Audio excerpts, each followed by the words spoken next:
Guys ഇപ്പോൾ ഇവിടെ സമയം രാത്രി 10 മണിയായി. ഇത് ആക്ച്വലി നമുക്ക് കിട്ടിയൊരു ഗിഫ്റ്റാണ്, നമ്മളെ വെഡിങ് ആനിവേഴ്സറി ആണ്. അങ്ങനെ വലുതായിട്ടൊന്നും നമ്മൾ സെലിബ്രേറ്റ് ചെയ്തില്ല, എന്നാലും നമ്മളെ കൊണ്ട് പറ്റുന്ന പോലെ ചെറുതായിട്ടൊക്കെ സെലിബ്രേറ്റ് ചെയ്തു. പക്ഷെ ഇത് നമുക്ക് ദുബൈയിലേക്ക് ഷാർജയിലേക്ക് അല്ലേ, ഇത് നമുക്ക് UAE-യിലേക്ക് നമ്മളെ UK എന്ന് വന്നൊരു ഗിഫ്റ്റാണ്. ആക്ച്വലി നമ്മളെ ബെസ്റ്റ് ഫ്രണ്ട്സ് ആണ് ദിലീപ് ആൻഡ് ശോഭിത. അപ്പോൾ ഇവരെ വക നമുക്കൊരു ഗിഫ്റ്റ് കിട്ടിയതാണ്. രാത്രി ഇപ്പോൾ നമ്മളിവിടെ കിടന്നു ഉറങ്ങാൻ പോവായിരുന്നു, അപ്പോൾ ഒരു കോള് വന്നതാ, ഇങ്ങനെ താഴേക്ക് വരിക അർജൻറ്റാണ് പറഞ്ഞിട്ട് താഴേക്ക് വന്നപ്പോൾ അങ്ങനെ ഒരു ഗിഫ്റ്റാണ് കിട്ടിയത്. ശരിക്കും സർപ്രൈസായി. നമ്മൾ കേക്ക് എന്തായാലും മേടിച്ചിട്ടുണ്ടായില്ല, അപ്പോൾ ഈ കേക്കും ഈ ഗിഫ്റ്റും പിന്നെ ഈ ഫ്ലവറും നല്ല ക്യൂട്ടല്ലേ കാണാൻ, നല്ല ഇഷ്ടപ്പെട്ടു. ഭയങ്കര ഹാപ്പിയായി. ഒരു കേക്ക് ഇല്ലാതെ ഇങ്ങനെ ഒരു ആനിവേഴ്സറി കംപ്ലീറ്റ് ആവുക, അപ്പം എനിക്ക് ഭയങ്കര സന്തോഷമായി. എനിക്ക് thank you guys, thank you so much. Happy anniversary.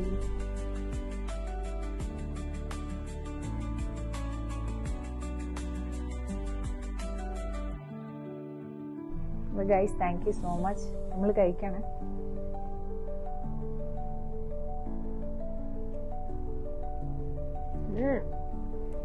നല്ല കേക്കാണ്, നല്ല സോഫ്റ്റ് ആണ്. എന്തായാലും നല്ല ഇഷ്ടമായി. പിന്നെ ഒരു കേക്ക് കൊണ്ടു തന്നോണ്ട് മാത്രല്ല കേട്ടോ, ഇത്രയും ഒരു എഫേർട്ട് എടുത്ത് നമുക്ക് ഈ ഒരു ടൈമിൽ നമ്മളെ ആനിവേഴ്സറി തീരുന്ന മുമ്പ് ഒരു ഗിഫ്റ്റ് എത്തിച്ചേരാ പറഞ്ഞാൽ അത് ഇങ്ങനെ കുറേ ഫ്രണ്ട്സ് ഒന്നും ഉണ്ടായിട്ട് കാര്യമില്ല. നല്ല അത്രയും സ്നേഹമുള്ള ഒരു 1-2 ഫ്രണ്ട്സ് മതി. അപ്പം അതിലുള്ള ഒരു നമ്മളെ ഏറ്റവും ബെസ്റ്റ് ഫ്രണ്ട്സാണ് ഇവര്. പിന്നെ വളരെ ചുരുങ്ങിയ ഇവര് തമ്മിൽ ചെറുപ്പം മുതലേ ഉള്ള ഫ്രണ്ട്സാണ്. ദിലീപും അതിനാനും കുറേ കാലങ്ങളായിട്ടുള്ള ഫ്രണ്ട്സാണ്, ഒരു ചൈൽഡ്ഹുഡ് ഫ്രണ്ട്സാണ്.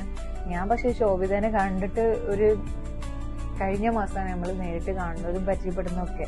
പക്ഷെ എനിക്കൊരു ഭയങ്കര ഒരു ഫ്രണ്ട്സിനെക്കാട്ടിലും ഒരു സിസ്റ്റർ ബോണ്ടാണ് നമ്മൾ തമ്മിൽ. പിന്നെ ഭയങ്കര പേഴ്സണലി എനിക്ക് ഭയങ്കര ഇഷ്ടമാണ്. പിന്നെ നമ്മൾ രണ്ടാളും പ്രഗ്നൻ്റ് ആണ്. Soons we are going to mother ആവാൻ പോവാണ്. ശോഭിത ഒരു മദർ ആവാണ്, പിന്നെ ഞാൻ എഗെയിൻ ഒരു മദർ ആവാൻ പോവാണ്. അങ്ങനെ anyway thank you so much. ഞാൻ കുറച്ച് ഓവറൊക്കെ ഉണ്ടോ?